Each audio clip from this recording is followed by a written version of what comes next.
ಅರೆ ಕಡಿಮೆ ಹಾಕು ಆದ್ರೆ ಅಸಲಿ ಹಾಕು. MDH ಕಾಶ್ಮೀರಿ ಕೆಂಪು ಮೆಣಸಿನ ಪೌಡರ್.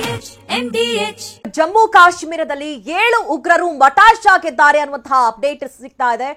ನೋಡ್ತಾ ಇದ್ದೀವಿ ಒಂದೊಂದೇ ಅಪ್ಡೇಟ್ಸ್. ದಾಳಿಯ ಮಧ್ಯದಲ್ಲೂ ಕೂಡ ಉಗ್ರರು ಈ ಒಂದು ಸಂದರ್ಭವನ್ನ ಬಳಸಿಕೊಳ್ಳುವುದಕ್ಕೆ ಮುಂದಾಗಿದ್ದಾರೆ. ಸಾಂಬಾ ಜಿಲ್ಲೆಯಲ್ಲಿ ಭರ್ಜರಿ ಭೇಟಿಯಾಡಿದೆ ಸೇನೆ. ಮಿಸೈಲ್ ದಾಳಿ ಮಾಡಿ ಉಗ್ರರ ನೆಲೆಗಳನ್ನ ಉಡೀಸ್ ಮಾಡಲಾಗಿದೆ. 7 ಉಗ್ರರನ್ನ ಹತ್ಯೆಗೈದಿದೆ ಭಾರತೀಯ ಸೇನಾಪಡೆ.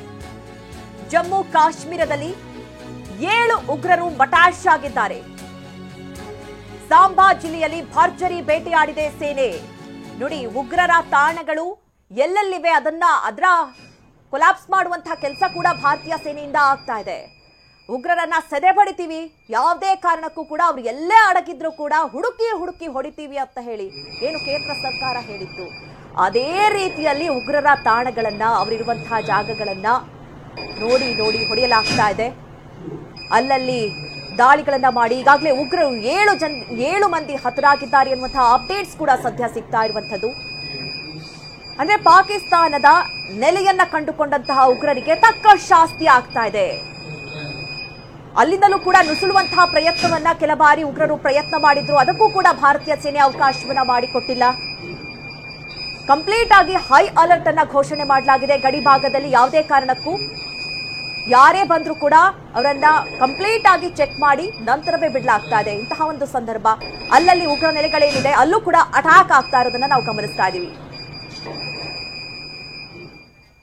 ನಮಗೆ ಸಾಂಬಾದಿಂದ ಬರ್ತಾ ಇರುವಂತಹ ದೃಶ್ಯ ಪ್ರಮುಖವಾಗಿ ಗಡಿ ಭಾಗದಲ್ಲಿ ಆರ್ಟಿಲರಿ ಶೆಲ್ಲಿಂಗ್ ಆಗಿದೆ. ಅದರ ಪರಿಣಾಮವಾಗಿ ಈಗ ನೇರವಾಗಿ ಮನೆಗಳಿಗೂ ಕೂಡ ಡ್ಯಾಮೇಜ್ ಆಗಿದೆ. ಗಡಿ ಭಾಗದಲ್ಲಿರುವಂತಹ ಅನೇಕ ವಸತಿ ಸಮುಚ್ಚಯಗಳಿಂದ ಮನೆ ಏನಿದೆ ಅಲ್ಲೂ ಕೂಡ ಡ್ಯಾಮೇಜ್ ಆಗಿರುವಂತಹ ದೃಶ್ಯಗಳನ್ನು ನೋಡ್ತಾ ಇದ್ದೀರಿ. ಅಂದರೆ ರಾತ್ರಿ ಯಾವ ಮಟ್ಟಿಗೆ ಅಟ್ಯಾಕ್ ಆಗಿದೆ ಅನ್ನೋದು ನಿಮಗೆ ಗೊತ್ತಾಗ್ತಾ ಇದೆ. ಇದ್ರ ಜೊತೆಗೆ ಈಗಾಗಲೇ ಪಾಕಿಸ್ತಾನ ಬಂದು ಬಿದ್ದಿರುವಂಥ ಮಿಸೈಲ್ ಇದೆ.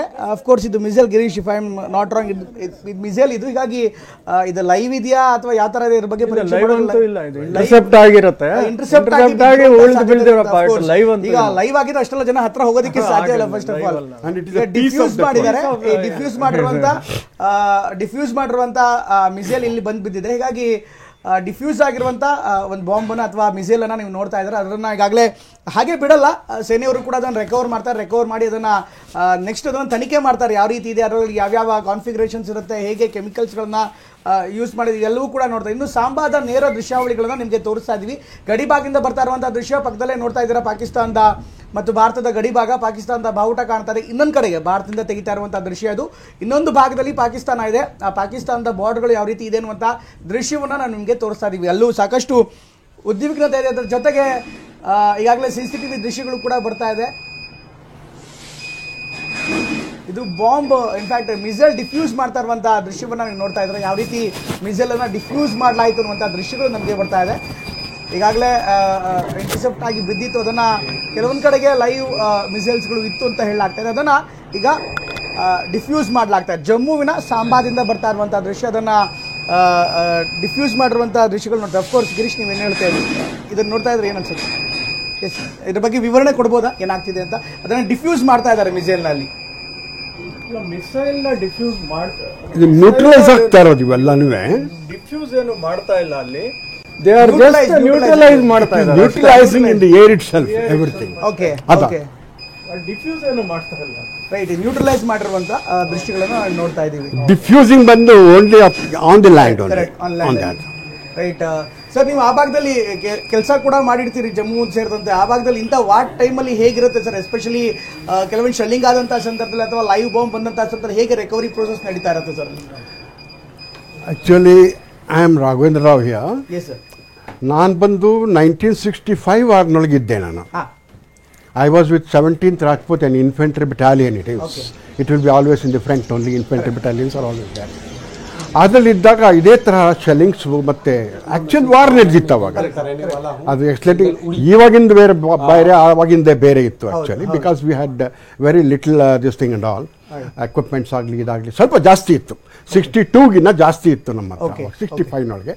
ಬಟ್ ಈವನ್ ದೆನ್ ಆ ಒಂದು ಪೊಸಿಷನ್ ಏನಿದೆ, ವಾರ್ ಪೊಸಿಷನ್ ಏನಿದೆ, ಆವಾಗಲೂ ಹಾಗೆ ಇತ್ತು, ಇವಾಗಲೂ ಹಾಗೇ ಇದೆ. ಆವಾಗಲೂ ಕೂಡ ನಾವು ಇವ್ರನ್ನೆಲ್ಲ ಎವ್ಯಾಕ್ಯೂಷನ್ ಮಾಡ್ತಾ ಇದ್ವಿ, ಜನಗಳನ್ನೆಲ್ಲ ಹೊಟ್ಟೋಗಿ ಅಂತ ಹೇಳ್ತಾರೆ. ಬಟ್ ಕೆಲವರು ಉಳ್ಕೊಂಬಿಡೋರು ಅಲ್ಲೇನೆ.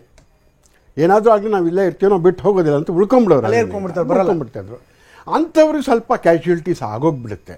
ಕೆಲವರು ಬದುಕೊಂಡಿರ್ತಾರೆ, they are the eye witnesses ಹಾಕ್ತಾರೆ ಕಡೆಗೆ ಅವರು. Okay okay. ಇವಾಗ ಶೆಲ್ಲಿಂಗ್ ಆದಾಗ ಅಲ್ಲಿ ಬಂಕರ್ಸ್ಗಳು ಮಾಡಿಬಿಟ್ಟಿರ್ತೀವಿ ನಾವೆಲ್ಲ ಕಂಪ್ಲೀಟಾಗಿ. ಓಕೆ, ಬಂಕರ್ಸ್ಗಳಾಗಿರುತ್ತೆ. ಅದಕ್ಕೆ ಮುಂಚೆನೇ ಹೇಗೆ ಇಲ್ಲಿ ಪ್ರಿಪ್ರೇಷನ್ಸ್ ಆಯಿತು ನೋಡಿ. ಇವಾಗ ಆಲ್ಮೋಸ್ಟ್ ಆಲ್ ದಿ ಬಾರ್ಡರ್ಸ್ನೊಳಗೆ ಹೇಗೆ ಪ್ರಿಪ್ರೇಷನ್ ಆಗಿತ್ತು, ಬಂಪರ್ಸ್ ತೆಗೆದು ಬಂಕರ್ಸ್ ಮಾಡ್ತಾರೆ. ಬಂಕರ್ಸ್ನೊಳಗೆ ಒಂದು 40 ಜನ 50 ಜನ ಹೋಗೋ ದೊಡ್ಡದಾಗಿರುತ್ತೆ. And it will be having a roof of nearly about 1.5 feet. Okay, 1.5 feet ದಪ್ಪ ಇರುತ್ತೆ ರೂಫ್ ಇಟ್ ಸೆಲ್ಫ್. Okay. ಅದರಿಂದ ಅದ್ರ ಮೇಲೆ ಶೆಲ್ಫ್ ಇದ್ರೂ ಕೂಡ ಏನೂ ಆಗೋದಿಲ್ಲ, ಏನು ತೊಂದರೆ ಆಗಲ್ಲ, ಏನು ತೊಂದರೆ ಆಗೋದಿಲ್ಲ, ಹೊಡೆಯೋದಿಲ್ಲ ಅದು Right. ಆ ಥರ ಬಂಕರ್ಸ್.